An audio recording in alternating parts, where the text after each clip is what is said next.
So was Jesus a lying ass liar?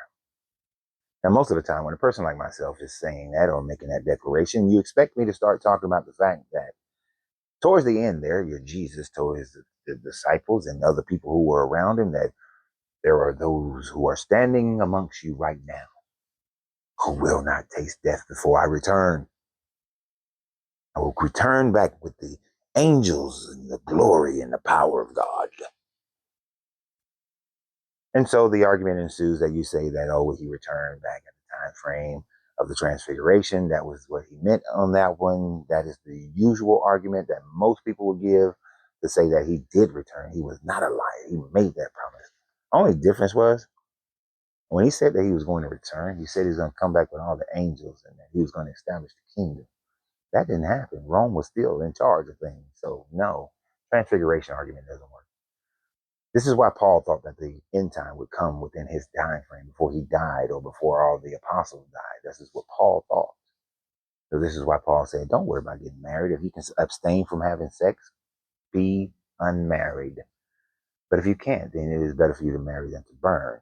And which is just his opinion, because his opinion was Jesus was going to return before he died or really, really soon. And he didn't. And that's what most people think that I'm talking about. But it's not. It's not. Although it's a great example of Jesus lying. So if a person tells a lie once, you might let them slide. But let's say they tell a lie twice. Do you now let them slide? Does their character now comes into question? Well, I think it does, since we already know that he lied about returning before those people would die. What if he told a secondary lie, another lie? Then you have to say that lying is a pattern, right? So what is the pattern? Well, according to, I believe it's First John or John 3, Jesus said that nobody's been to heaven. No man has ever went to heaven. I know it's John 3. I just can't remember if it's First John or just John. But no man has went to heaven. Isn't that interesting?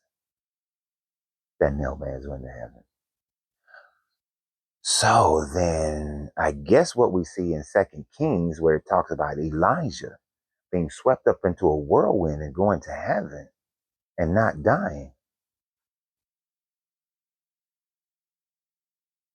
Jesus telling the truth? Or is the Old Testament telling the truth? Well, the Old Testament also in Genesis says that Enoch walked with God and was seen no more. That he went to heaven with God, did not die. Pastors will stand in pulpits, bishops will stand behind podiums, and they will tell you over and over again that Enoch went to heaven without dying. Elijah went to heaven without dying. And then they will wait. And it might be a year later, 2 years later, and they'll be talking about John, and they will say that no man has ever been in heaven. But because the time differential, you don't remember that they said Enoch and Elijah went to heaven. So is the Old Testament lying twice?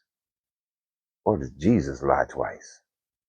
That's the question that you have to ask yourself if you're going to believe in this religion. Because also in Matthew 17, I believe, or Matthew 27, 17 or 27, go look it up. It says that, it has to be 27. It says that Jesus was standing up there in heaven with Elijah.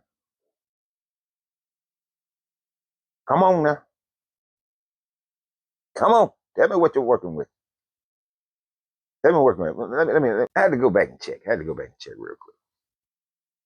So actually, it's Matthew 17, where it says that Jesus was in heaven with Moses and Elijah.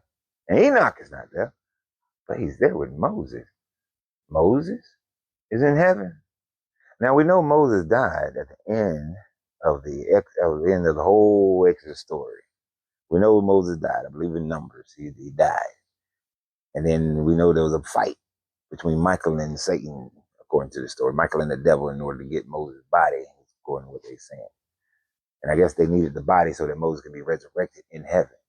But said that he was standing there with Moses and Elijah. So I ask you again, my Christian friends?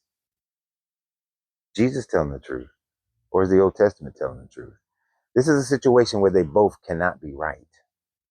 When Jesus makes the proclamation that no man has been to heaven, then the Old Testament has to be lying. Maybe you take the Gnostic viewpoint and say that the God of the Old Testament is an evil God, Yaldabaoth, and that Jesus was talking about a different God. But in Matthew 17, he says that Jesus is in heaven with Moses and Elijah, and Moses and Elijah they were worshiping Yaldabaoth. So that don't work either.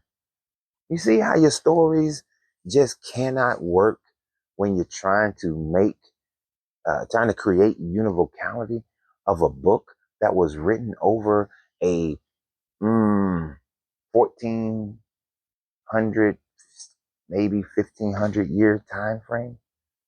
When you're writing something over that length of time and writing it from the perspective of a people who were separating themselves from one religion and one group of people, then identifying themselves individually during the Bronze Age time frame, or Bronze Age collapse, and then being conquered by the Assyrians, then being conquered by the Egyptians, and being conquered by the Babylonians, and being conquered by the Persians, and being conquered by the Greeks, and then being conquered by the Romans.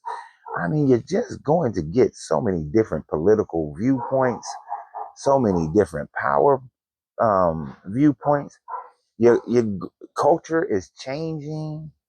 You're learning about all these other religious viewpoints of your master, of your controller, your oppressor, and you adopt many of these viewpoints of your oppressor. You just simply cannot expect this book to speak in one voice. It's an impossibility. The Bible creates its own contradictions because it's like the Old Testament is barking like that dog, but you hear my voice and you're trying to say that me and the dog are saying the same thing. We're having communication. We're simply not. Did Enoch go to heaven? Did Elijah go to heaven? Is Moses in heaven? But Jesus said that nobody's been to heaven. But then again, he's seen in heaven with Moses and Elijah. It's the same way when Jesus said no man has seen the face of God. Damn, that's three lies. But then Abraham saw the face of God. Moses saw the face of God. Jacob saw the face with him and wrestled with him. It just doesn't work. So Jesus lied 3 times. Damn. As we say in America, 3 strikes and you're out. But amazingly, religion is such a powerful weapon that it keeps people hanging on, stuck to it, hooked. They can't let it go. But for us who've walked away from it, think about that for a moment. Jesus lied, or the Old Testament lied, one or the other. Either Jesus is a 3-time liar, or the Old Testament is a lie. But if the Old Testament is a lie, then Jesus can't be true, because he's teaching from the Old Testament and tells you to keep the laws of the Old Testament. He dies to the God of the Old Testament. He's resurrected by the God of the Old Testament. He's supposed to come in judgment based on the God of the Old Testament. Simply does not work. Doesn't work at all. So always remember, you have to free yourself to be yourself, because your greatness is non-negotiable. Good journey, good vibrations.